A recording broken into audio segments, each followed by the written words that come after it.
ছেলেটা বাড়িতে চলে এলো। সকালবেলায় বাবা মাথায় হাত দিয়ে বলেছিল, খোকা তুই নদীতে স্নান করে আয়। রাস্তার হাজার মানুষের পায়ের ধুলো মেখে যাবে, ছেলে পণ্ডিত মানুষ যা বলেছে মেনে নিয়েছে। কিন্তু আজকে যে রূপটা ছেলের মধ্যে দেখলো, এটা কিন্তু বাবা কিছুতেই মেনে নিতে পারল না। ছেলেটা বাড়িতে এসে যখন বাবাকে প্রণাম করতে গেল, বাবা দূরে সরে গিয়ে বাধা দিলেন, না আমায় প্রণাম করবে না। কে? হে কেমন ছেলে? যে ছেলে আমাকে প্রণাম করে পদ্মা নদীতে গেল, এ আমার সেই ছেলে না, আমার সেই ছেলে। হে কেমন ছেলে, কেমন ছেলে, কেমন ছেলে? চোখের মধ্যে বলি ঋষিদের মতো গাম্ভীর্য, কথায় কথায় শুধু কৃষ্ণ নাম। ওগো, আমার এই নরোত্তম এই রাজপ্রাসাদে ঘুরবে ফিরবে খেলবে, কত অন্যায় করবে, তোমরা ওকে কিচ্ছু বলবে না। ও অন্যায় যত করবে করুক, রাজপ্রাসাদের সবকিছু নিয়ে ভেঙে ফেলুক, ওকে তোমরা কেউ বকা দেবে না। ও আমার আদরের একমাত্র ছেলে, ও যত অন্যায় করে করুক। আমার মনে হয় ছেলেটা আমার জীবনে বেশি দিন থাকবে না। যে ছেলে প্রণাম করে গেল, আজকে আমি যাকে দেখছি আমার সেই ছেলেটা নয়। নিজের স্ত্রীকে ডেকে ডেকে লুকিয়ে বলছে, ওগো আমার ছেলে এই রাজপ্রাসাদে ঘুরতে ঘুরতে যতই অন্যায় করুক, ওকে তুমি কোনোদিন কিচ্ছু বলবে না, ওকে তুমি কিচ্ছু বলবে না। আমার মনে হচ্ছে ছেলেটা বেশি দিন থাকবে না। আসলে মায়েরা, ভগবানের কৃপা যদি কারোর উপর এসে যায়, ভগবান যদি হাতটা বাড়িয়ে দিয়ে একবার কাউকে কাছে ডেকে নেয়, কোনো ভালোবাসা তাকে ধরে আটকাতে পারে না। আজকে মায়েরা, এই যে আজকে এই তালডি গ্রামে কীর্তন হচ্ছে, বলুন গত বছরও কীর্তন হয়েছিল, এই বছরও হচ্ছে। গত বছর এখানে যারা যারা এসেছিলেন, এই বছর যারা যারা এসেছেন, খোঁজ নিয়ে দেখবেন এই বাবাদের মধ্যেই হয়তো এমন একজন কোনো বাবাকে পাবেন যিনি গত বছরে এই মাটিতে বসে প্রাণ ভরে কীর্তন শুনেছিলেন। এই বছরে এই বাবাদের মধ্যে, মায়েদের মধ্যে একজনেরও নাম আপনি পেলেও পেতে পারেন, যিনি এই বছর আমাদের মধ্যেই তিনি এই জগৎ ছেড়ে চলে গেছেন। আজকে আপনারা সবাই আছেন, আমরাও আছি। একটা বছর পরে হরিনাম হবে, এর মাঝখানে কার যে ভগবানের ডাক আসবে, কে থাকবে কে চলে যাবে কেউ বলতে পারে না। ভগবান যদি কাউকে একটুখানি নিজের দাসী করার জন্য টেনে নেয়, তার এই মায়ার সমুদ্রে সংসারে তার বাড়ি, তার গাড়ি, তার স্ত্রী, তার পুত্র সবাই থাকবে, নীরবে সে চলে যাবে। আজকে মায়েরা, নরোত্তমকে পদ্মা নদীর জলে স্নান করার সময় চৈতন্যদেবের প্রেমটা পদ্মা মা মায়ের রূপ ধরে দিয়েছে। সে কি ওই রাজপ্রাসাদের রাজা হবার জন্য? যাকে নরু নরু বলে মহাপ্রভু ডাকে, সে কি সংসারী হতে পারে? হতে পারে না। রাজামশাই বুঝতে পেরেছিলেন যে আমার ছেলেটা মনে হয় রাজপ্রাসাদে বেশি দিন থাকবে না। রাজা ঠিক বুঝেছিলেন, কিন্তু বেশি দিন নয়, একটা রাত্রিও থাকলো না। যেদিন কি স্নান করে বাড়িতে আসলেন, বিকেলটা কাটলো, সন্ধ্যা কাটলো। মা বাবা আদর দিয়ে ছেলেটাকে বুকের উপরে জড়িয়ে ধরে ঘুমিয়েছিলেন, যাতে করে ছেলেকে না হারায়। মা যখন আদরের ছেলেকে ঘুম পাড়াতে যায়, দুটো হাত দিয়ে আষ্টে পিষ্টে জড়িয়ে ধরে আদর দিতে দিতে, ভালোবাসা দিতে দিতে, চুম্বন দিতে দিতে, কত স্বপ্ন চিন্তা করতে করতে মায়ের ঘুম এসে যায়। আজকে নরোত্তমের বাবা, নরোত্তমের মার আদরের একটাই রত্ন। হঠাৎ মধ্যরাত্রিতে নরোত্তম স্বপ্ন দেখলেন চোখের সামনে কে যেন দাঁড়িয়ে আছে, তার কোগড়ানো কোগড়ানো কি সুন্দর চুল, গলায় রয়েছে তুলসী কাঠের মালা, কপালে রয়েছে তিলক, লাল পেড়ে পাটের ধুতি, দাদু সঙ্গে তিলক সেবা করা, হাত দুটো উপরের দিকে তোলা। নরোত্তম স্বপ্নের ঘরে বলে উঠলেন, কে আপনি? আমার সামনে দাঁড়িয়ে রয়েছেন কে? আপনি নরোত্তম। তুমি আমাকে চিনতে পারবে না, তুমি আমায় চিনবে না। আমি কে জানো? বলি শোনো, তুমি কিছুক্ষণ আগে পদ্মা নদীর জলে গিয়ে স্নান করার সময় পদ্মা মা তোমাকে গৌরাঙ্গের প্রেম দিয়েছে। শোনো নরোত্তম, আমি আর কেউ নয়, যে মহাপ্রভুর প্রেম তুমি হৃদয়ে ধারণ করে মা বাবার কোলের কাছে ঘুমাচ্ছ, আমি হলাম সেই গৌরাঙ্গের অভিন্নতম নিতাই চাঁদ।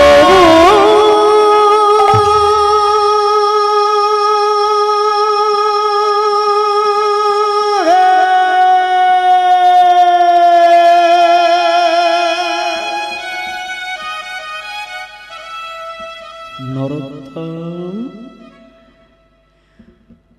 আমি শ্রী নিত্যানন্দ এসেছি। তুমি মা বাবার কোলের মাঝখানে আর ঘুমিয়ে থেকো না। তুমি যদি আরো ব্রজের প্রেম পেতে চাও, আরো যদি রাধা কৃষ্ণের প্রেম পেতে চাও, তুমি এক্ষুনি এই রাজপ্রাসাদ ত্যাগ করে তুমি আমার সঙ্গে চলে এসো প্রেমের রাজ্য বৃন্দাবন ধামে। নিতাই গৌর হরি বল, হরি বল। হঠাৎ নরোত্তমের ঘুম ভেঙে গেল। হঠাৎ এই নরোত্তমের ঘুম ভেঙে গেছে। ঘুম ভেঙে গিয়ে দেখলো মধ্যরাত, গভীর রাত, একেবারে রাত্রির 12টা তখন বাজে। নরোত্তম ঘুম থেকে উঠেই সবার প্রথমে মায়ের দিকে তাকিয়ে দেখলেন। মায়ের দিকে তাকিয়ে দেখছে মা ঘুমিয়ে অচেতন। বাবার দিকে তাকিয়ে দেখছে বাবাও ঘুমিয়ে অচেতন। মনে মনে নরোত্তম চিন্তা করছে, মা বাবাকে যদি আমি ডেকে দিয়ে মা বাবার কাছ থেকে অনুমতি নিয়ে আমি বৃন্দাবনে যেতে চাই, মা বাবা আমাকে যেতে দেবে না। আর আমি যদি বৃন্দাবনে না যাই, আমার কৃষ্ণ প্রেম ধন লাভ আর কোনোদিন হবে না। আমাকে ঘুমন্ত মা বাবাকে প্রণাম জানিয়ে বেরিয়ে যেতে হবে। মায়েরা দেখবেন, বাড়ির কন্যাগুলো দেখবেন মাকে ভালোবাসে খুব, কিন্তু বাড়ির প্রত্যেকটি মেয়ে মাকে যতটা ভালোবাসে তার থেকে বেশি বাবাকে অনেক বেশি ভালোবাসে। আর বাড়ির ছেলে তারা বাবাকে যতটা ভালোবাসে তার থেকে মাকে বেশি ভালোবাসে। আজকে নরোত্তম হঠাৎ করে ঘুমিয়ে থাকতে থাকতে দেখলো বাবা ঘুমাচ্ছে। স্বপ্নের ঘরে ঘুম ভেঙে গেল। উঠেই বাবাকে প্রণাম করল। চিরকালের জন্য বেরিয়ে যাচ্ছেন বৃন্দাবনে। বাবাকে প্রণাম করে বাবার চরণধুলো মাথায় নিয়ে বেরিয়ে যাবে। তারপরে মা ঘুমাচ্ছে, ঘুমন্ত মায়ের চরণে যেই স্পর্শ করলো নরোত্তম, আমি চলে যাই,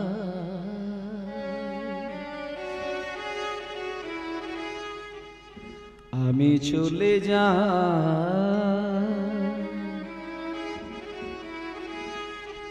আমি চলে যাই, আমি চলে যাই, আমি চলে যাই, ও মা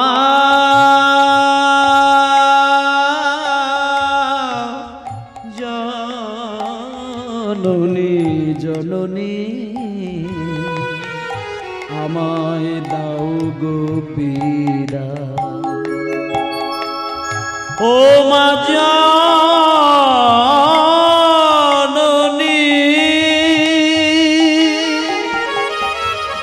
জন্ম ভূমি,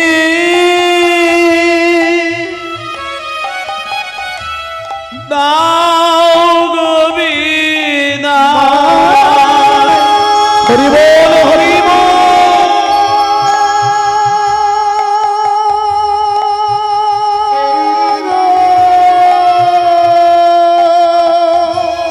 হরি বল। মা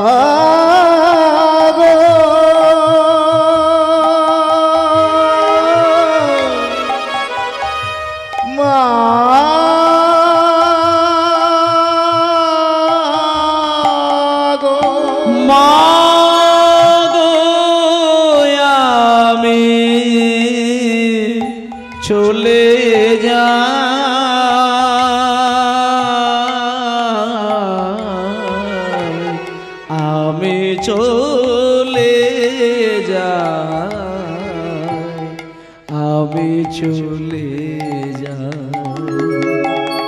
ও মা জননী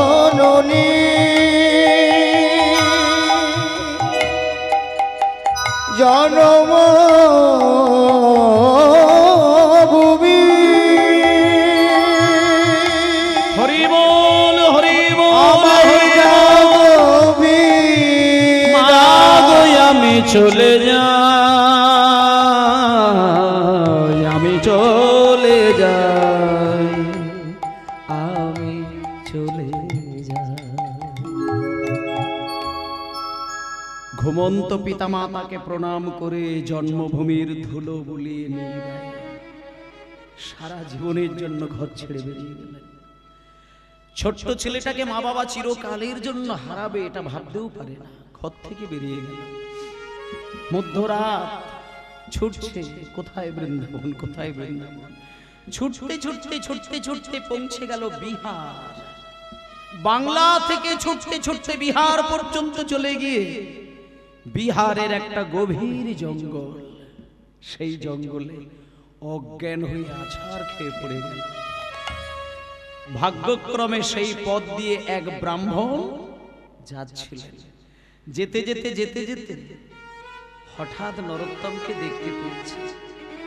তাড়াহুড়ো করে সেই ঠাকুরমশাই নরোত্তমের কাছে বসে গিয়ে দেহটাকে কোলের ওপরে তুলে নিয়ে হাতের ওপরে মাথাটা রেখে জলের ছিটে দিয়ে জ্ঞান ফিরিয়ে দিচ্ছে। খোকা, এই নরোত্তম, এই নরোত্তম, নরোত্তম, এই নরোত্তম, ওঠো বাবা। এ কি, কে আপনি? কে আপনি? আমাকে নরোত্তম নরোত্তম করে ডাকছেন, কে আপনি? কে? নরোত্তম, তুমি আমাকে চিনবে না। আমি কে জানো? আমি হলাম এই গ্রামের একজন ব্রাহ্মণ। গ্রামের ব্রাহ্মণ? আচ্ছা ঠাকুরমশাই, আপনি এই গ্রামের ব্রাহ্মণ, কিন্তু আমি তো এই গ্রামের ছেলে নই। আপনি আমার নাম জানলেন কি করে? আমি যে নরোত্তম এটা আপনি জানলেন কেমন করে? ও আচ্ছা আচ্ছা আচ্ছা, আমি নাম জানলাম কি করে? শোনো শোনো শোনো, আমি আসলে শুধু ব্রাহ্মণ নয়, আমি একজন নামকরা বড় জ্যোতিষী। আমি লোকের মুখ দেখলে সব বলে দিতে পারি। আপনি জ্যোতিষী? আপনি আমার সম্পর্কে কি কি জানেন একটু বলবেন? যেহেতু জ্যোতিষী, আপনি তো আমার সম্পর্কে সব জানেন, তাহলে বলুন না যে আমার সম্পর্কে আর কি কি জানেন? তোমার সম্পর্কে সব জানি, সব জানি, সব জানি। শুনবে? আমি বলবো, শুনে না। তুমি হচ্ছ রাজার ছেলে। তোমার মনে মনে একটা বৈরাগ্য উদয় হয়েছে। তুমি মাঝরাত্রিতে স্বপ্নের ঘরে একজনকে দেখেছো। তুমি মধ্যরাত্রিতে তোমার ঘুমন্ত পিতামাতাকে প্রণাম করে তুমি বৃন্দাবনের পথে। ও মা, হে কি, আপনি তো সবই বলে দিতে পারছেন। তাহলে বাবা ঠাকুর, আপনি একটা কাজ করবেন, আপনি যেহেতু সব জানেন, তাহলে আমাকে শুধু একটু বলে দেবেন বৃন্দাবনে যেতে গেলে আমার আর কটা দিন সময় লাগবে? সব বলে দেব, সব বলে দেব। আমার কোলের ওপরে উঠে বসো, আমি তোমাকে পেট ভরে এক ঘটি দুধ খাইয়ে দিই। আমি ঘটিতে করে দুধ নিয়ে এসেছি, এই দুধটা আমি তোমাকে খাইয়ে দেব। এই এক ঘটি দুধ খেয়ে যদি তুমি বৃন্দাবনে যাও, তোমার কোনো কষ্ট হবে না। এসো, আমি তোমাকে দুধ খাইয়ে দিই। নরোত্তমকে কোলে বসিয়ে নিজের ছেলের মতন করে আদর দিয়ে দিয়ে দুগ্ধ পান করিয়ে দিলেন। পেট ভরে দুগ্ধ খাইয়ে দেওয়ার পরে ওই ঠাকুর মশাই বলছেন, খোকারে, আর তোর কিচ্ছু অসুবিধা হবে না। এই নরোত্তম, এইবার তুই সোজা চলে যা বৃন্দাবনের পথ, এই পথ ধরে চলে যা, কেউ তোকে আর কিচ্ছু করতে পারবে না। আমি হরি বলবো আর মদন মোহন হেরব গো, আমি হরি বলবো রাধা মদন মোহন হেরব গো, আমি হরি তাই গৌর হরিব রাধা মদন বগ হেরব গো, আমি হরি বলবো। এইভাবে ব্রজের পথে চলবো আমি এইভাবে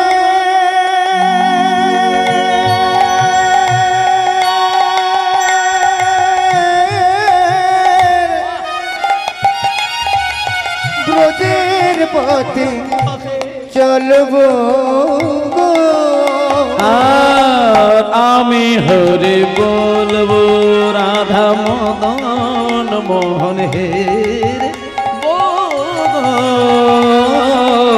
আমি হরি বলবো রাধা মদন মগন হের বগো আমি করি বল।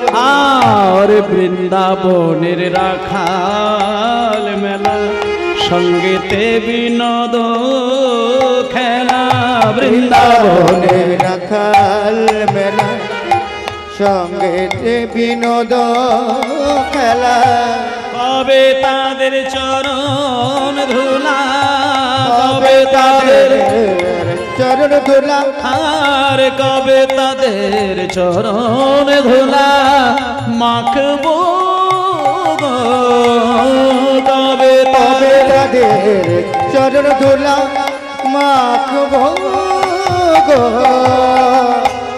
আমি হরি বলবো রাধা মদন মোহন হে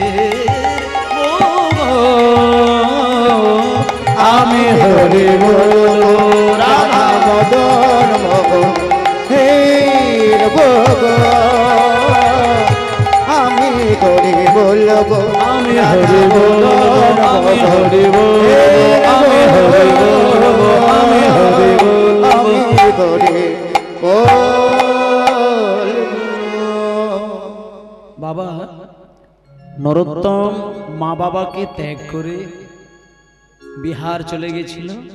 এবার বিহারের জঙ্গলে এক ব্রাহ্মণ তার জ্ঞান ফিরিয়ে দিয়ে দুধ খাইয়ে দিয়ে আবার দ্বিতীয়বার হাঁটা শুরু করলো। মাঝখানে অনেকগুলো মাস কাটার পরে উত্তর প্রদেশে চলে গেল। এবার উত্তর প্রদেশে গিয়ে একটা গাছের তলা দেখতে পেয়ে, ছায়া দেখতে পেয়ে, ভালো পরিবেশ দেখতে পেয়ে নরোত্তম একটু বিশ্রাম নেবার জন্য গাছের তলাতে একটু শুয়েছে। আর যেই গাছের তলায় শুতে গেল অঘরে ঘুমিয়ে পড়ল। আর কিছুক্ষণের মধ্যে নরোত্তম একটা স্বপ্ন দেখলেন। দুজন পরম বৈষ্ণব নরোত্তমকে দেখা দিলেন। তারা ঠকঠকে বৃদ্ধ, একখণ্ড সাদা কাপড় তাদের হাঁটুর উপরে তোলা রয়েছে। নরোত্তম প্রশ্ন করল, কে আপনারা? আমার চোখের সামনে দাঁড়িয়ে রয়েছেন, আপনাদের কি নাম? নরোত্তম, তুমি আমাদেরকে চিনতে পারবে না। আমরা কে জানো? এই যে আমাকে দেখছো, আমি হলাম বড় ভাই, আমার নাম রূপ গোস্বামী পাদ। আর এই যে তুমি পাশে দেখতে পাচ্ছ, এ হলো আমার মেজু ভাই, এর নাম সনাতন গোস্বামী। আমরা না নরোত্তম দুই ভাই পৃথিবীতে নেই, আমরা নিত্যলীলায় চলে এসেছি। বৃন্দাবনে গেলে তুমি আমাদের দুই ভাইয়ের সমাধি দেখতে পাবে। আমরা স্বপ্নে তোমাকে দেখা দিতে এসেছি। কেন জানো? একটা সংবাদ দেবার জন্য, একটা খবর তোমাকে জানানোর জন্য। কিছুদিন আগে তুমি বিহারের একটি জঙ্গলে অজ্ঞান হয়ে পড়ে গিয়েছিল, তোমার মনে পড়ছে নরোত্তম? সেই ব্রাহ্মণ তোমাকে জলের ছিটে দিয়ে জ্ঞান ফিরিয়ে দিয়ে কোলে বসিয়ে পেট ভরে দুগ্ধ খাইয়ে দিয়েছিল। শোনো, যে ব্রাহ্মণ তোমাকে কোলে করে দুগ্ধ খাইয়েছিল সেই ব্রাহ্মণ কোন সাধারণ ব্রাহ্মণ নয়। যে ব্রাহ্মণ তোমাকে কোলে করে আদর দিয়ে জ্ঞান ফিরিয়ে দিয়েছিল সেই ব্রাহ্মণ কোন সাধারণ ব্রাহ্মণ নয়। উনি হলেন স্বয়ং চৈতন্য মহাপ্রভু।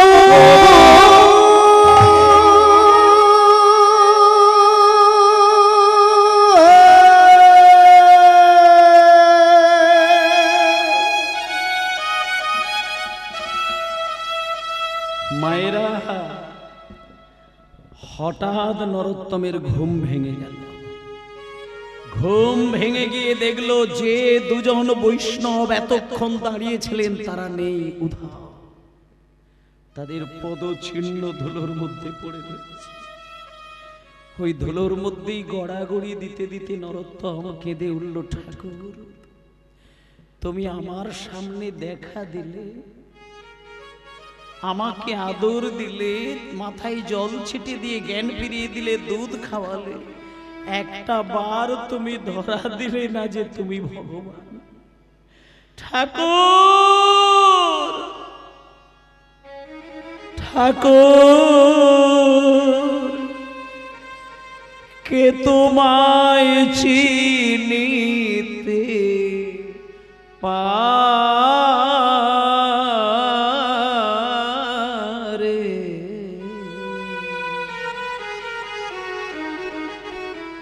তুমি না চিনালে পরে ঠাকুর কে তোমায় চিনিতে পারে, তুমি না চিনালে পরে।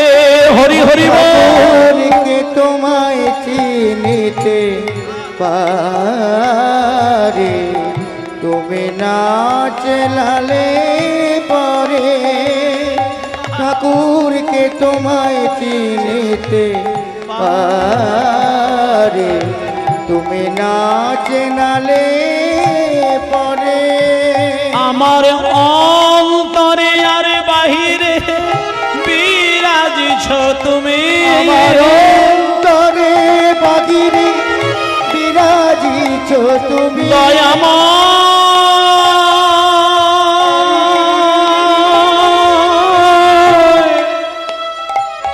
দয়া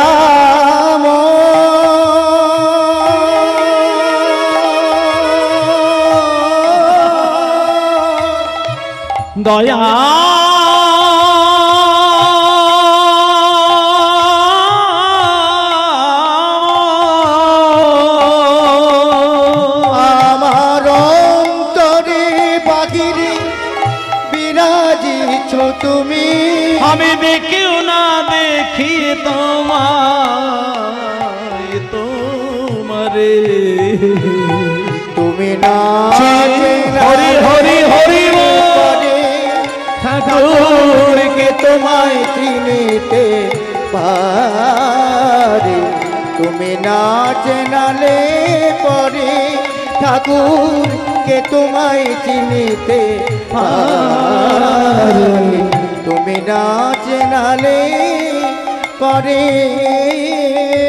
নিতাই গৌর হরি বল, গৌর হরি বল, গৌর হরি বল।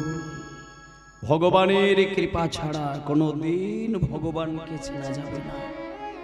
মায়েরা, আপনারা প্রত্যেক দিন ভগবানকে ডাকেন, কিন্তু যদি কোনোদিন সত্যিকারের ডাকটা দিয়ে ফেলেন, যে ডাকে ভগবানের চোখে জল এসে যায়, হাজারবার কাঁদতে গিয়ে একটা দিন হয়তো সত্যিকারেরই কান্না কেঁদে ফেললেন, যে কান্নায় ভগবানও কেঁদে ফেললেন, সেই দিন যদি কোনোদিন হয়, তাহলে জানবেন আপনার ওই চোখের জলের মূল্য দেবার জন্য ভগবান হাত বাড়িয়ে সেবা পাবেন।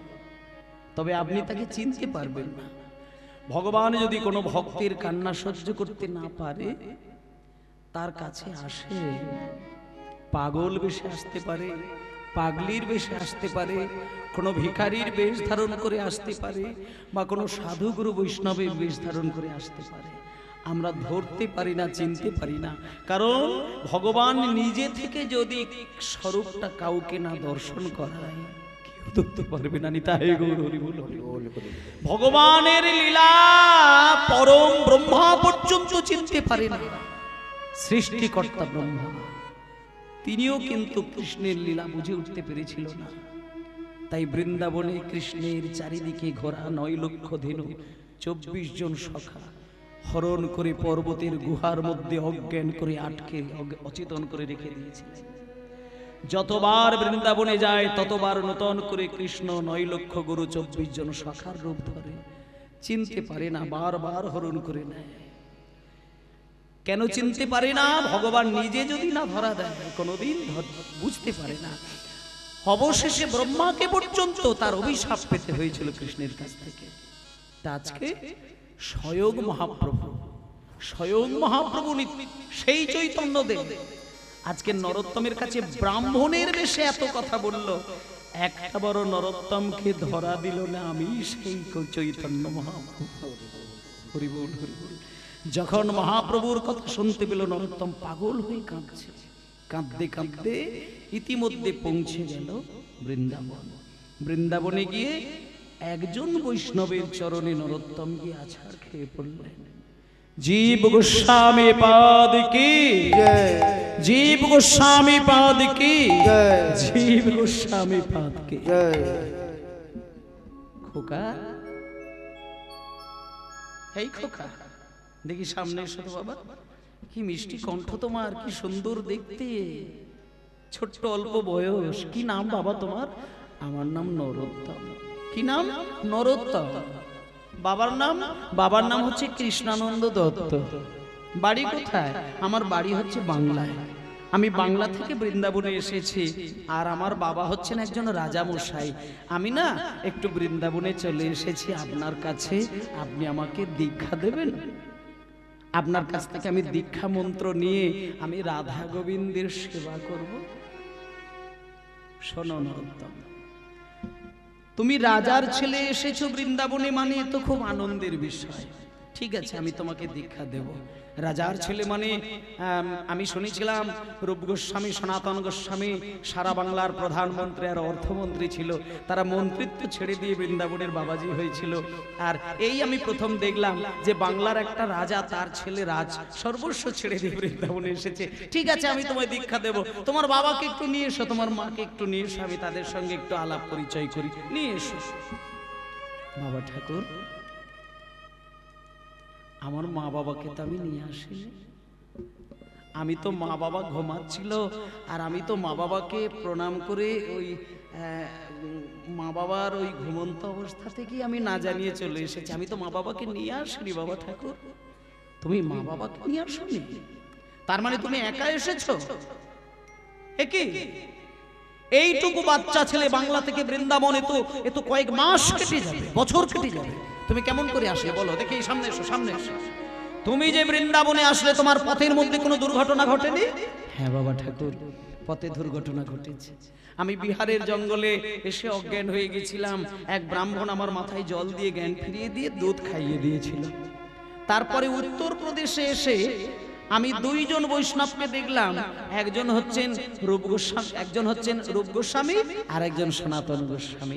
ওনারা বললেন যে ব্রাহ্মণ আমাকে দুগ্ধ খাইয়েছিলেন, বললেন উনি নাকি চৈতন্য মহাপ্রভু ছিলেন। নরোত্তম, কি বলছো তুমি? রূপ সনাতনকে তুমি স্বপ্নে দেখেছো? হ্যাঁ হ্যাঁ, আমাকে তো স্বপ্নে দেখা দিলেন ওনারা। ঠকঠকে চেহারা, এক খণ্ড সাদা কাপড় হাঁটুর উপরে জড়িয়ে, হাতে জপের মালা, কপালে তুলসী মালা, ওই গলায় তুলসী মালা, কপালে তিলক, আর ওই হরিনাম করছে। চোখ থেকে তাদের বিন্দু বিন্দু কৃষ্ণ প্রেমের ধারা গড়িয়ে যাচ্ছে। নরোত্তম, ভেবে কথা বলছো? যে রূপ সনাতনকে তুমি দেখলে, তুমি জানো ওনারা আমার সম্পর্কে কে হয়? জানো তুমি? শোনো, রূপ গোস্বামী হচ্ছে বড় ভাই, সনাতন গোস্বামী হচ্ছে মেজো ভাই। আর ওনাদের দুই ভাইয়ের আদরের একটা কোলের ভাই ছিল, তার নাম অনুপম গোস্বামী, সে হচ্ছে ছোট ভাই। সেই অনুপম গোস্বামী হচ্ছে আমার সম্পর্কে বাবা। সুতরাং তুমি বুঝতে পারছো, ওই রূপ সনাতন সম্পর্কে আমার জ্যাঠামশাই। শুধু জ্যাঠামশাই নয়, আমার বড় জ্যাঠা আর আমার মেজো জ্যাঠা, এই দুই জ্যাঠার কোলে বসে এক জ্যাঠার কাছ থেকে আমি দীক্ষা নিয়েছিলাম, আর এক জ্যাঠার কোলে বসে আমি রাধা গোবিন্দের সেবার শিক্ষা নিয়েছিলাম। শোনো নরোত্তম, যেদিন থেকে আমার দুই জ্যাঠাদেরকে আমি হারিয়েছি, প্রত্যেক দিন রাত্রিতে শুতে যাবার সময়, আমি ঘুমাতে যাবার সময় আমি কেঁদে কেঁদে শুধু একটাই কথা জানাই, ভগবানকে শুধু একটা কথা জানাতাম যে আমার দুই জ্যাঠাদেরকে আমি যেন স্বপ্নের হৃদয় মাঝে দেখতে পাই। আমার এত বয়স হয়ে গেল, আমি কোনোদিন স্বপ্নে আমার জ্যাঠাদেরকে দেখতে পাই না। কতবার চেষ্টা করেছি দুই জ্যাঠাদেরকে দেখবো, আমি দেখতে পাই না। তুমি কত বড় ভাগ্যবান, এই ছোট অল্প বয়সে আমার দুই জ্যাঠা তোমার হৃদয়ে দেখা দিয়েছে। কি বলছো তুমি? আমি তোমাকে দীক্ষা দেব না, আমি তোমায় দীক্ষা দেব না। যে হৃদয়ে আমার দুই জ্যাঠার চরণ বসানো থাকে, সেই হৃদয়ে তো আমি দীক্ষা দিতে পারি না। দীক্ষা যদি তোমাকে নিতে হয়, তাহলে আমার ওই দুই জ্যাঠামশাইয়ের সমকক্ষ বৈষ্ণব বৃন্দাবনে একজন আছেন, তুমি তার কাছে যাও, তার কাছে গিয়ে তার চরণ দুটো জড়িয়ে ধরো।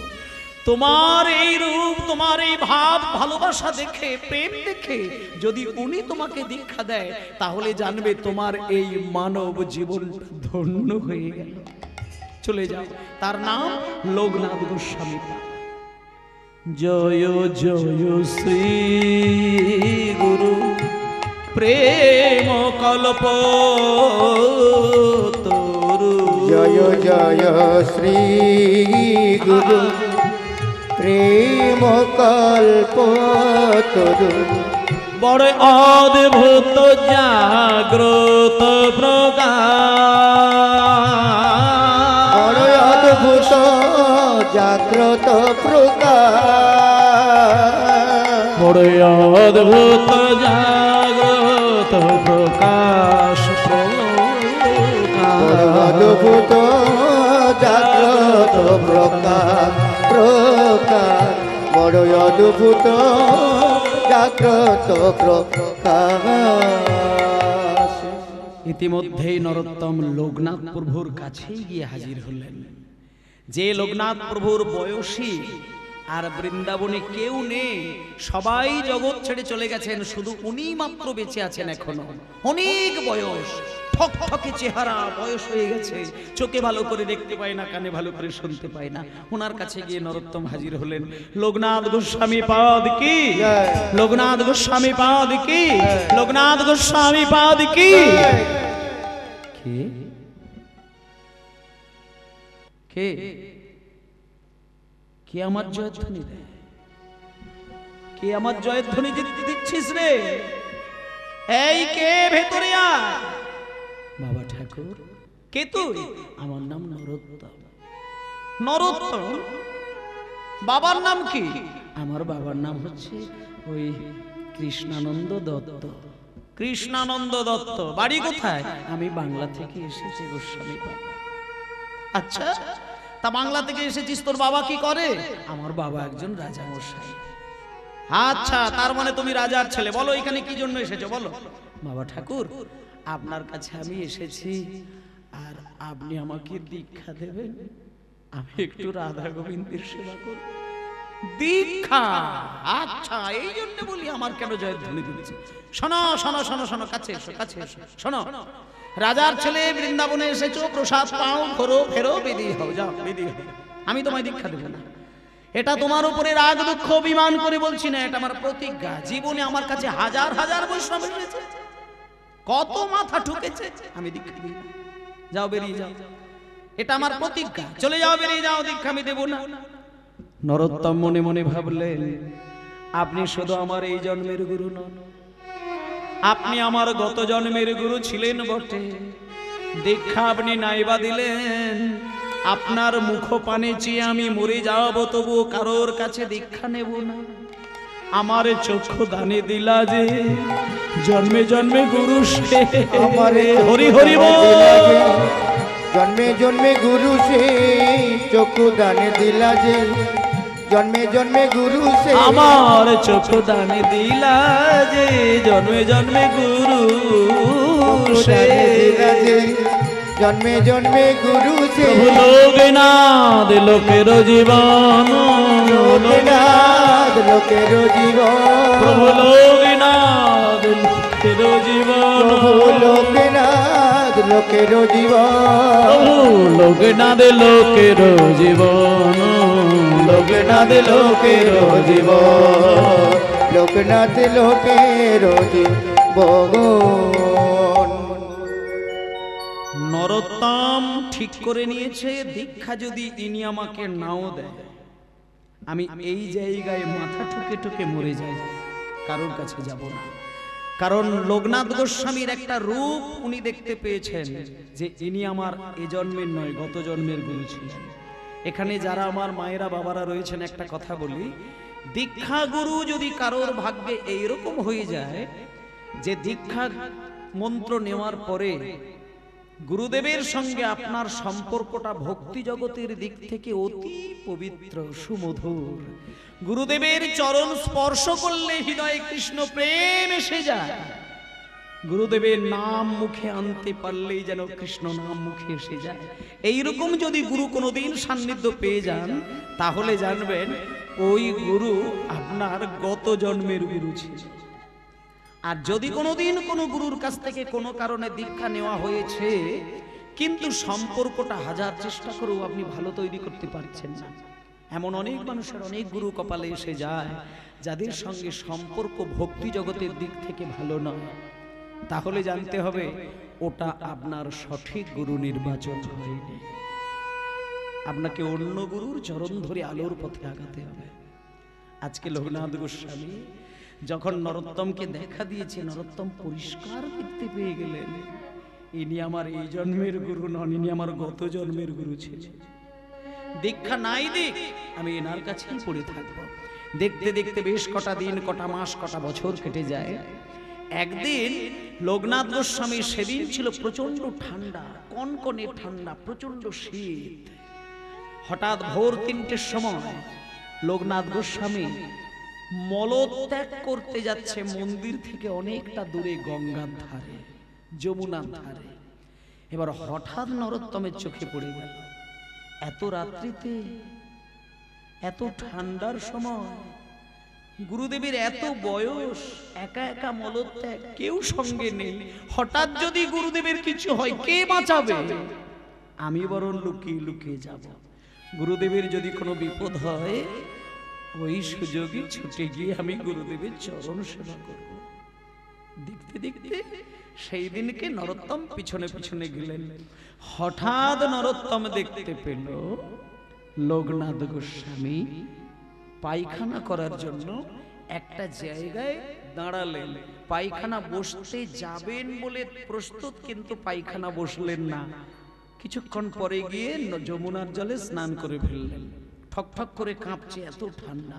স্নান টান করে গা হাত পরিষ্কার করে তারপর অন্য জায়গায় গিয়ে লোকনাথ গোস্বামী আবার পায়খানা করছেন। তারপরে আবার দ্বিতীয়বার এসে স্নান করছেন, তারপরে মন্দিরে যাচ্ছেন। নরোত্তম দেখছে এত ঠান্ডায় গুরুদেব বারবার স্নান করছেন কেন? তাছাড়া প্রথম জায়গায় পায়খানা বসতে গিয়ে পায়খানা করলেন না, দ্বিতীয়বার পায়খানা করলেন, কি ব্যাপার? ভালো করে লক্ষ্য করে নরোত্তম দেখতে পেয়ে দেখলো কি না, অতিরিক্ত বয়স হয়ে গেলে মানুষের কতকগুলো সমস্যা এসে যায়। চোখে একটু কম দেখে, কানে একটু কম শোনে, স্মৃতিশক্তিটা অনেকটা কমে যায়। তা লোকনাথ প্রভুর এত বয়স, চোখে ভালো করে দেখতে পাচ্ছে না, কানে শুনতে পায় না, স্মৃতিশক্তি অনেক কমে গেছে। গত কয়েকদিন যে এই জায়গায় পায়খানাগুলো করেছিল উনি তো মনেই রাখতে পারেননি। আজকে পায়খানা করতে যাবে কি, নিজের পায়খানার উপরে দুটো পা তুলে দিয়েছিলেন, তাই পাটা ঘিন ঘিন করে উঠেছিল। তাই পরক্ষণে স্নান করে অন্য জায়গায় গিয়ে পায়খানা করলেন। নরোত্তম যখন এই দৃশ্যটা দেখলেন, ভাবলেন আহারে, শুধু লোকনাথ প্রভুর এত বয়স হয়েছে বলে তাকে এত কষ্ট করতে হচ্ছে। তিনি শুধু চোখে দেখতে পায় না, মনে রাখতে পারেন না, তাই বারবার এত ঠান্ডাতেও তিনি ডুব দিচ্ছেন। এই কষ্ট আমি আর হতে দেব না, আমি কোনোদিন গুরুদেবের এই কষ্ট হতে দেব না। সেদিন থেকে লোকনাথ প্রভু পায়খানা করে স্নান করে যখনই মন্দিরে চলে যায়, ওই নরোত্তম ভোরের মধ্যে সকাল হওয়ার আগে, লোক দেখতে পাওয়ার আগে লুকিয়ে লুকিয়ে গিয়ে লোকনাথ প্রভুর পায়খানা দুই হাতে তুলে বক্ষ মাঝে জড়িয়ে ধরে গিয়ে যমুনার জলে গিয়ে ভাসিয়ে দেয়। শুধু কি তাই, যমুনা থেকে জল এনে জায়গাটা লেপে পুছে পরিষ্কার করে রেখে দেয় যাতে গুরুদেবের আর কোনো কষ্ট না হয়। আসলে বাবা, এখানে যেহেতু পায়খানার প্রসঙ্গটা এলো, একটা কথা বলি, সাধারণ মানুষের পায়খানাকে পায়খানা বললেও পরম বৈষ্ণব যিনি হবেন তেনার পায়খানাকে কিন্তু পায়খানা বলেন না। পরম বৈষ্ণবের দেহের ভেতর থেকে যে বর্জ্য পদার্থ রূপে পায়খানাটা বার হয়, সাধকগণ বলছেন ওটা বিষ্ঠা। আর পরম বৈষ্ণবকে চিনবেন কি করে? তাতে শাস্ত্র বিচার করে বলছেন যে পরম বৈষ্ণবকে চেনার মূলত দুটি উপায়। কি দুটি উপায়?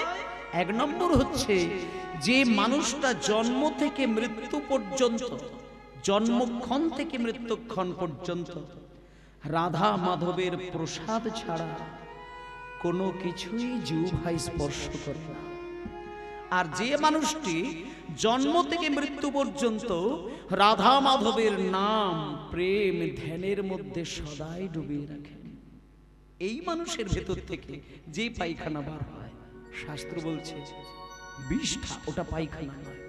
আর লোকনাথ প্রভু শ্রেষ্ঠ বৈষ্ণব, সর্বত্যাগী বৈষ্ণব। তিনি নাম প্রেম ধ্যান জপ তপ এর বাইরে তিনি কিচ্ছুই করেন না। আজকে সেই পরম বৈষ্ণবের পায়খানা প্রত্যেকদিন পরিষ্কার করে দেয়। কিন্তু মা কদিন করবে? কদিন? লোকনাথ প্রভু দেখতে দেখতে যখন একটা বছর কেটে গেল, লোকনাথ প্রভুর মাথায় একটা চৈতন্য হলো, আচ্ছা আমি তো আগে আগে আমার পায়খানার উপরে পা তুলে দিতাম, এই কয়েকটা মাস আমার পায়খানাটা চোখে দেখতে পাচ্ছি না কেন? তবে কি কেউ লুকিয়ে লুকিয়ে আমার সেবা করে চলেছে? আমি খেয়াল করে দেখব, নাকি বৃন্দাবনের শিগাল কুকুর পায়খানা খেয়ে নিচ্ছে? লোকনাথ প্রভু ভাবলেন বৃন্দাবনের শিগাল কুকুর যদি পায়খানা ভক্ষণ করবে, তারা তো জল দিয়ে লেপে পুছিয়ে রাখতে পারবে না, নিশ্চয়ই আমার অজান্তে লুকিয়ে লুকিয়ে কেউ আমার সেবা করে চলেছে। ওরে কে আমার এই চরম সেবা করছেন, আমি যে তার কাছে ঋণী হয়ে যাচ্ছি। চিৎকার করে সকালবেলা কাঁদে লোকনাথ প্রভু, চিৎকার করে কাঁদে, কে সেবা করছিস, কে সেবা করছিস? নরোত্তম চুপ করে থাকেন, কিচ্ছু বলে না। একদিন লোকনাথ প্রভু ভাবলেন আমি আজকে পায়খানা করে স্নান করে মন্দিরে যাব না, গাছের আড়াল থেকে দেখব কে আমার পায়খানা পরিষ্কার করে। মায়েদেরকে একটা কথা বলি, গুরুদেব যদি কাউকে দীক্ষা দেয়, শিষ্যের হৃদয়ে যদি ভক্তি নাও থাকে, গুরু যদি মন্ত্র দান করেন, গুরুর হৃদয়ের ভক্তিটা মন্ত্রের মাধ্যম দিয়ে শিষ্যের হৃদয়ে চলে যায়। আর শিষ্য যদি কোনোদিন গুরুকে সেবা করে, সেই সেবা যদি গুরুদেব গ্রহণ করে নেয়, পরের জন্মে তার কাছে ঋণী হয়ে যায়। এই জন্য তিনি কাউকে দীক্ষা দেননি। কিন্তু আজকে লুকিয়ে লুকিয়ে যখন দেখতে গেলেন কে পায়খানা পরিষ্কার করে, কে পায়খানা পরিষ্কার করে, হঠাৎ দেখতে পেল দূর থেকে সেই ছোট্ট ছেলেটা নরোত্তম এসে পায়খানার কাছে বসে হাতটা বাড়াতে যাবে। আর কি লোকনাথ প্রভু নিজেকে ধরে রাখতে পারে? আর কি নিজেকে স্থির রাখতে পারে? সঙ্গে সঙ্গে লোকনাথ প্রভু ছুটে গিয়ে, ওরে নরোত্তম রে, ওরে নরোত্তম রে,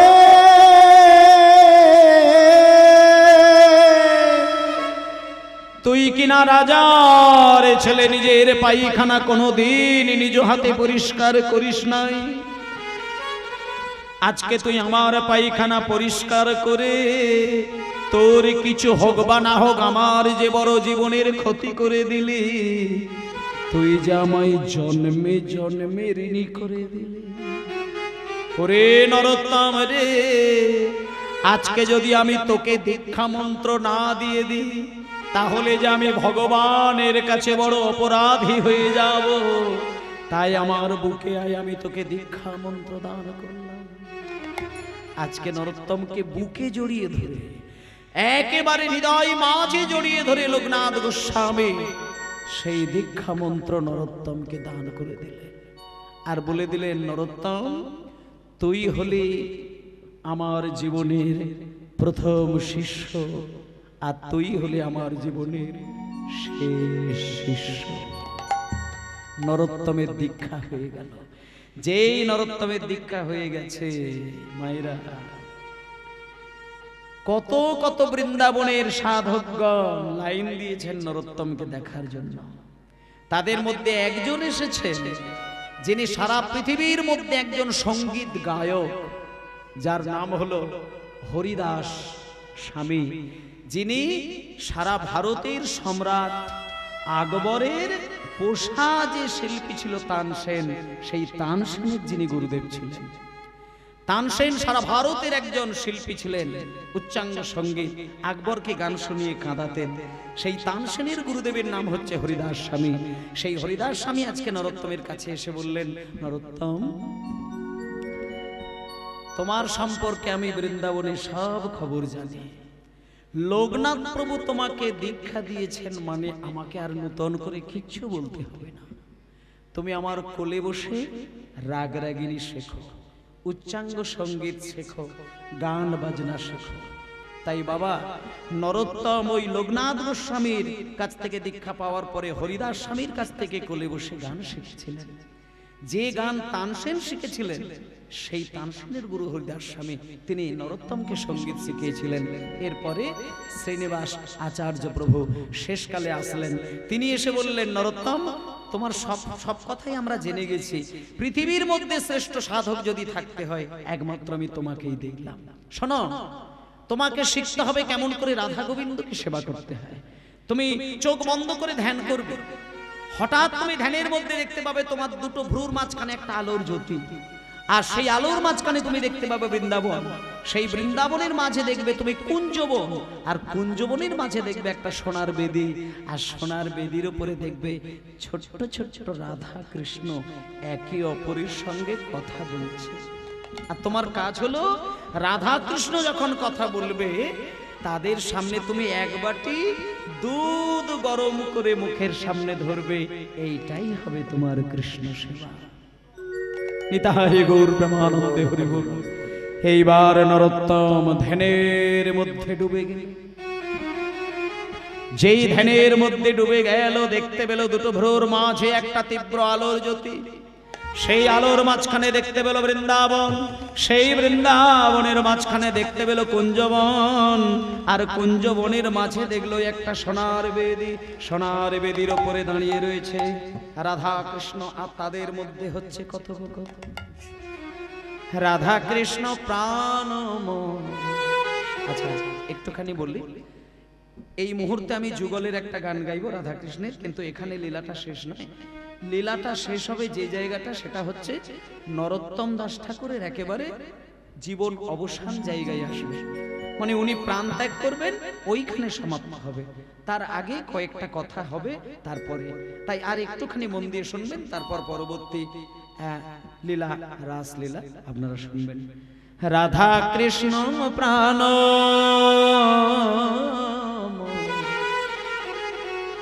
যুগল কিশোর, রাধা কৃষ্ণ হরি হরি হরি মন, যুগল কিশোর, রাধা কৃষ্ণের প্রাণ মন, যুগল কিশোর। আমার জীবনে মরণে গতি আর নাহি জীবনে মরণে গতি আর নাহি আর জীবনে মরণে গতি আর নাহি জীবনে মরণে গতি আর নাহি হরে রাধা কৃষ্ণ প্রাণ যুগল কিশোর, রাধা কৃষ্ণ প্রাণ যুগল কিশোর, রাধা কৃষ্ণ প্রাণ মন, যুগল কিশোর। ধ্যানের মধ্যে হঠাৎ নরোত্তম দেখল রাধা আর কৃষ্ণ একে অপরের সঙ্গে মিষ্টি মিষ্টি কথা বলছে। নরোত্তম ভাবলো গুরুদেব আমাকে দুধ গরম করতে বলেছে, আমি দুধ গরম করতে বসিয়ে দিই। এই বলে তড়িঘড়ি করে কতগুলো শুকনো জ্বালানি কাঠে আগুন দিয়েছে, তার মধ্যে সোনার পাত্র বসিয়েছে, ভর্তি করে দুধ দিয়েছে, আর মনে মনে ভাবছে দুধ গরম হতে তো একটু দেরি আছে, হঠাৎ করেই তো আর দুধ গরম হয়ে যাবে না, একটু সময় লাগবে, এই ফাঁকে আমি একটু রাধা কৃষ্ণের কথা শুনে আসি। এই বলে দুধ বসিয়ে দিয়ে গুটি গুটি পায়ে ধ্যানের মধ্যেই ঘটছে। নরোত্তম যেন কুঞ্জ মন্দিরটাকে দেখতে পাচ্ছে, আর কুঞ্জ মন্দিরের ভেতরে যেন রাধা কৃষ্ণ কথা বলছে, আর কুঞ্জ মন্দিরের বাইরে থেকে নরোত্তম একটু আড়ি পেতে শুনছে। আর যেই আড়ি পেতে শুনতে গেল, ভেতর থেকে রাধারানীর একটা কথা শুনে কৃষ্ণ উত্তর দেয়, আর কৃষ্ণের কথা শুনে রাধারানী উত্তর দেয়। এই একে অপরের সঙ্গে কথা বলা বলি রসের কথা শুনতে শুনতে শুনতে শুনতে শুনতে নরোত্তমের খেয়ালই নেই যে ওইখানে আমি দুধ গরম করতে বসিয়ে দিয়েছি। এটা একেবারেই ভুলে গেছে।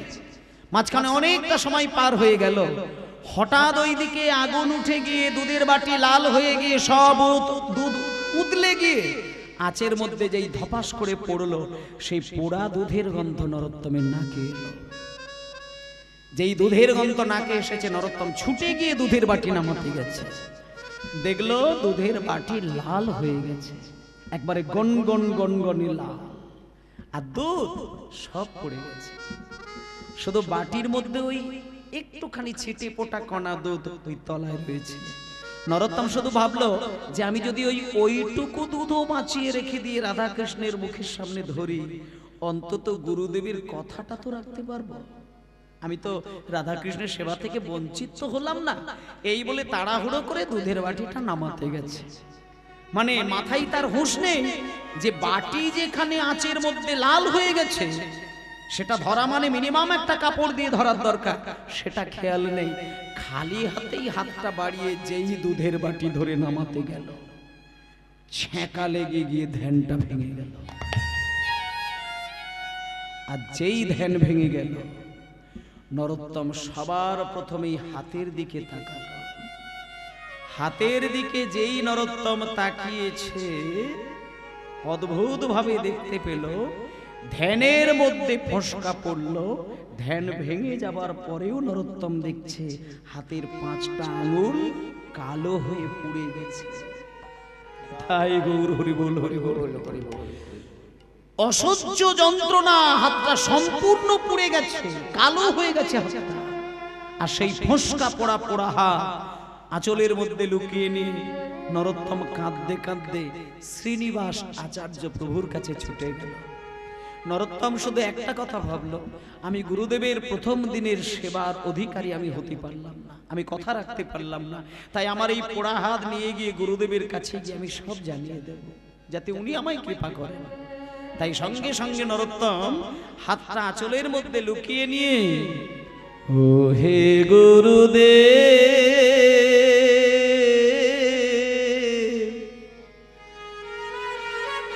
এ আমি কি করি না,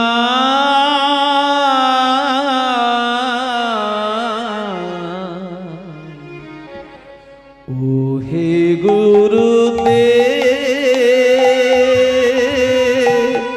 কি করিলাম, ও হে গুরুদেব, আমি কি করিলাম, ও হে গুরুদেব, কি করিলাম, ও হে গুরুদেব,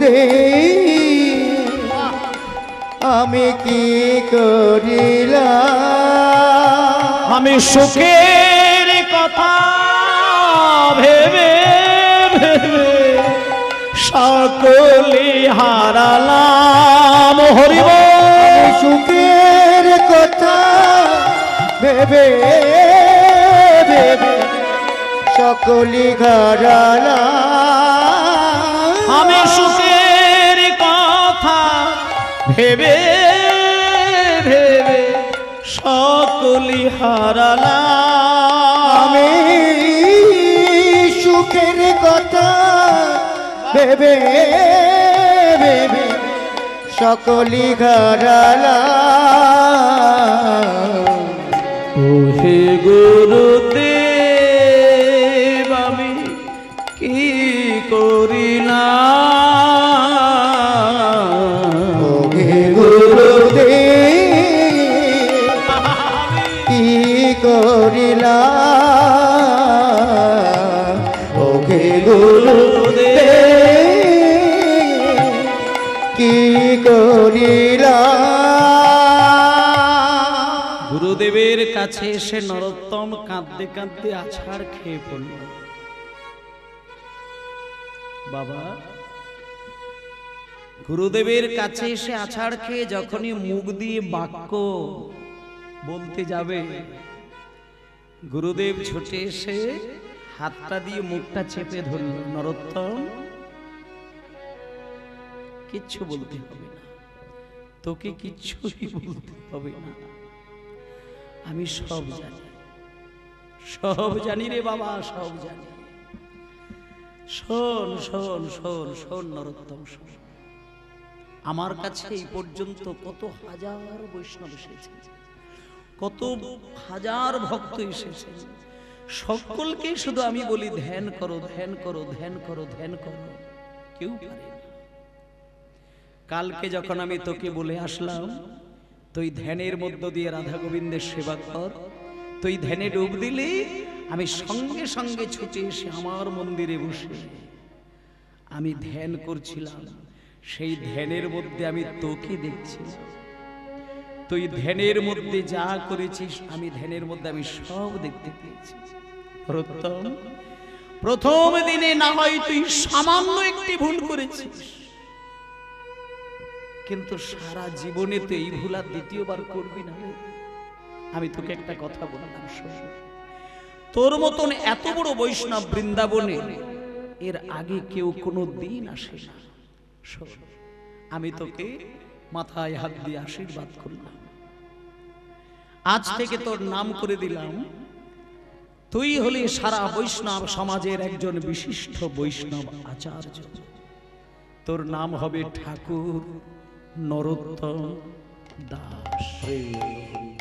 তুই বৃন্দাবন ছেড়ে চলে যা, তোর আর বৃন্দাবনে থেকে লাভ নেই, তুই বাংলায় চলে যা।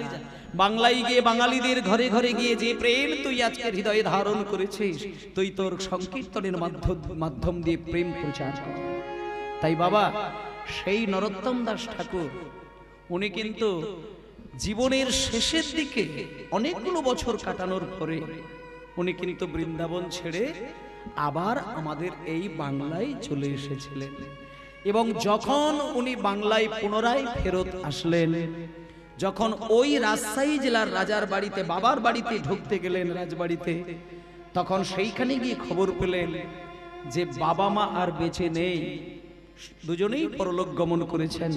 তখন ওই রাজবাড়ির যিনি রাজা ছিলেন তিনি হচ্ছেন নরোত্তমেরই একটি খুড়তুতো ভাই, তার নাম হলো সঞ্জয়। সঞ্জয় নামে একজন রাজা হয়েছিলেন ওই রাজবাড়িতে। নরোত্তম প্রবেশ করছে আর সঞ্জয় বাইরে বেরিয়ে আসছেন। সঞ্জয় বেরিয়ে এসে আছাড় খেয়ে দাদার চরণ ধরে বললেন, দাদা এসো, তোমার রাজত্ব তুমিই সামলাও। নরোত্তম ভাইকে টেনে নিয়ে মুখে জড়িয়ে ধরে বলছে, ভাই রে, আচ্ছা তুই কি ভাবলি যে বৃন্দাবন থেকে এতগুলো বছর কাটানোর পরে আমি রাজবাড়িতে আসলাম রাজা হওয়ার জন্য? ভাই রে, রাজা যদি আমি হতে চাইতাম তোর জন্মের অনেক আগেই আমি রাজা হয়ে যেতাম। আমি রাজা হব না, তুই রাজা হয়েছিস তো, তুই আমার ভাই। যেহেতু তুই এই রাজবাড়ির রাজা, তাই আমি দাদা হয়ে তোর কাছ থেকে কিছু টাকা চাইব, তুই না করবি না, আমাকে কিছু টাকা দে। এই বলে সেই নরোত্তম দাস সঞ্জয়ের কাছ থেকে বেশ কিছু টাকা নিয়ে ওই খেতুরি গ্রামে বিরাট বড় একটা কীর্তন সম্মেলন করেছিলেন এবং যে কীর্তন সম্মেলনে তিনি নিজে কীর্তনিয়ার আসনে দাঁড়িয়ে এইভাবে সম্প্রদায় সহযোগে তিনি কীর্তন গেয়েছিলেন। সারা ভারতবর্ষের বৈষ্ণব সমাজ নিমন্ত্রিত ছিল এবং তিনি কীর্তন গাইতে গাইতে তিনি সেই দিন একটা বিধান করে দিয়েছিলেন, আজ থেকে বাংলার মাটিতে যেখানেই কীর্তন গান হবে, যে কোনো পালা বা যে কোনো লীলা পরিবেশনের আগে তাকে গৌর চন্দ্রিকা গাইতে হবে। নিতাই গৌর প্রেমানন্দে হরি হরি। এই যে গৌর চন্দ্রিকা গাইবার যে একটা বিশেষ নিয়ম, এটা একমাত্র নরোত্তম দাস প্রচার করলেন, তার আগে ছিল না। এবার সেই নরোত্তম দাস ঠাকুর সারা বাংলা ছুটে ছুটে গিয়ে তিনি কিন্তু হরিনাম বিতরণ করেছিলেন এবং বেশ কিছু মানুষকে তিনি দীক্ষাও দিয়েছিলেন। কিন্তু ভক্তমণ্ডলী মায়েরা, তিনি দীক্ষা দিয়েছিলেন ব্রাহ্মণ অব্রাহ্মণ সকলকেই দীক্ষা দিয়েছিলেন। অবশেষে নরোত্তম দাস ঠাকুর একদিন ধ্যান করতে বসে গেলেন। ধ্যানের মধ্যে এমন ভাবে ডুব দিয়েছেন নরোত্তম দাস, এক সপ্তাহ কেটে গেল, ধ্যান ভাঙেনি। একদিন করে 7টা দিন কেটে যায়, নরোত্তম দাসের ধ্যান ভাঙলো না। কিন্তু মায়েরা, নরোত্তম দাসের ভক্ত যারা, তারা তো জানে যে তিনি ধ্যান করছেন, কিন্তু নরোত্তম দাস ঠাকুরকে যারা পছন্দ করেন না, তারা নরোত্তম দাসের সম্পর্কে উল্টো পাল্টা কথা বলছেন এবং অবশেষে নরোত্তম দাসের দেহটাকে তুলে নিয়ে চিতার উপরে গিয়ে শুইয়ে দিলেন, আগুন ধরিয়ে দেবার চক্রান্ত করলেন। তখন কিছু অনুরাগী ভক্ত গিয়ে আছাড় খেয়ে নরোত্তম দাসের অঙ্গ ভিজিয়ে দিলেন। গুরুদেব, এ আপনি কি করছেন? আপনি উঠুন, আপনি জাগুন, আপনি দেখান সাধনার শক্তি। আপনি যদি এইভাবে চলে যান আমাদেরকে ছেড়ে, আমরা সমাজের মাটিতে মুখ দেখাবো কি করে? গুরুদেব, আপনি উঠুন না, আপনি জাগুন না, আপনি দেখান না আপনার সাধনাটা। কাঁদতে কাঁদতে চোখের জল যখন নরোত্তম দাসের অঙ্গে পড়ল, সেই চিতার উপরেই নরোত্তম দাস ঠাকুরের ধ্যান ভাঙল এবং ধ্যান ভেঙে এই গানটা তিনি গিয়েছিলেন। গৌরাঙ্গ বলিতে হবে পুলক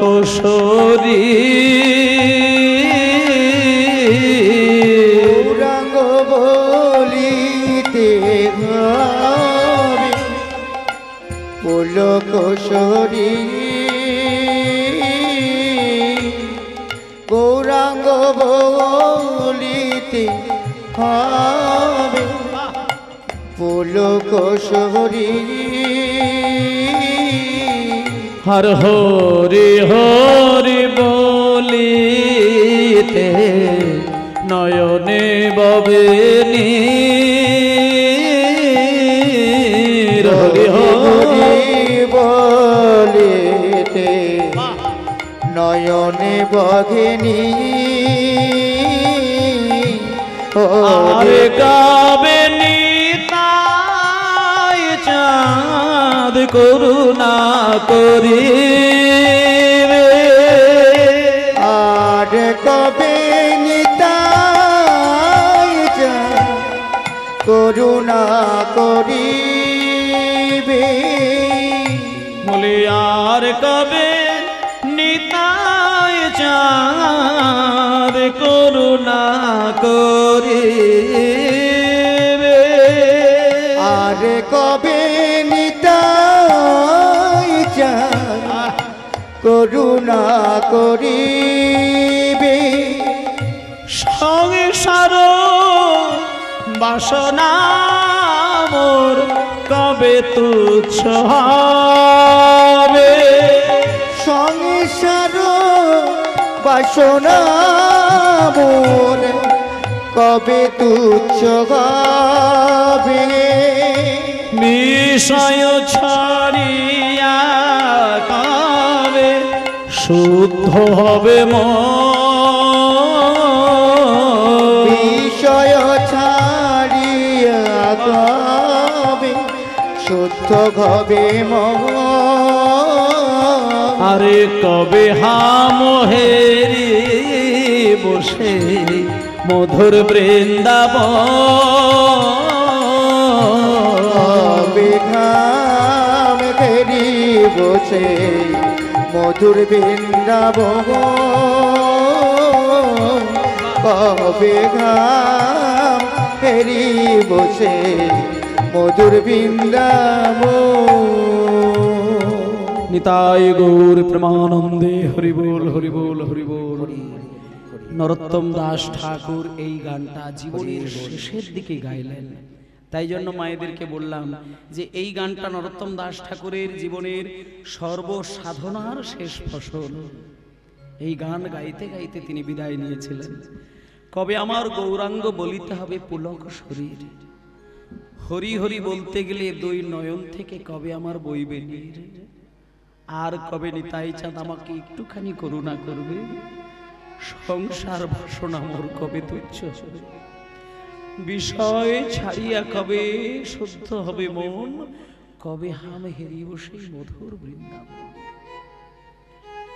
নিত্যানন্দ যদি কাউকে কৃপা করে, গৌর সুন্দর যদি কাউকে কৃপা করে, বৃন্দাবনে গিয়ে বৃন্দাবনের ভাব নিতে হয় না, এই সংসারের মধ্যে থেকেই সে বৃন্দাবন দর্শন করতে পারবে।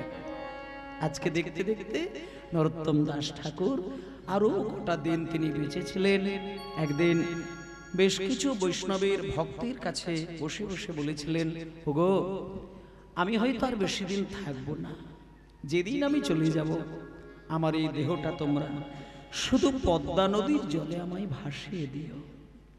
বলতে বলতেই মায়েরা নরোত্তম দাস ঠাকুর সবার কোলে মাথা রেখে বিদায় নিলেন। ভক্তগণ চোখের জলে দেহটাকে নিয়ে পদ্মার জলে ভাসিয়ে দিয়েছিলেন। কিন্তু অদ্ভুত ভাবে মা একটা জিনিস দেখা গেছিল, এত বড় দেহটা নদীর জলে যেই ছুঁইয়েছে, নরোত্তম দাস ঠাকুরের দেহটা সাদা দুধ হয়ে জলের সঙ্গে বিলীন হয়ে গেল। নিতাই গৌর প্রেমানন্দে হরি বল। যাকে আমরা রক্ত মাংসের মানুষ বলে মনে করেছিলাম, আদেও তিনি রক্ত মাংসে গড়া মানুষ ছিলেন না, তিনি পরম ব্রহ্মেরই আর এক প্রতিমূর্তি। পদ্মা নদীর জলে দুধ হয়ে বিলীন হয়ে গেল। আজকে সেই বৈষ্ণব আচার্য ঠাকুর নরোত্তম দাসের কথা আজকে আমরা শুনলাম। সবাই মিলে বলুন নরোত্তম দাস ঠাকুর কি, বৃন্দাবন ধাম কি, আপন আপন গুরুদেব কি। জয় জয় ভক্তবৃন্দ গৌরী যাহার প্রাণ, ভক্তবৃন্দ গৌরী যাহার প্রাণ, সবে মিলে করো মোরে প্রেম ভক্তি গান, সবে মিলে করো মোরে প্রেম ভক্তি গান।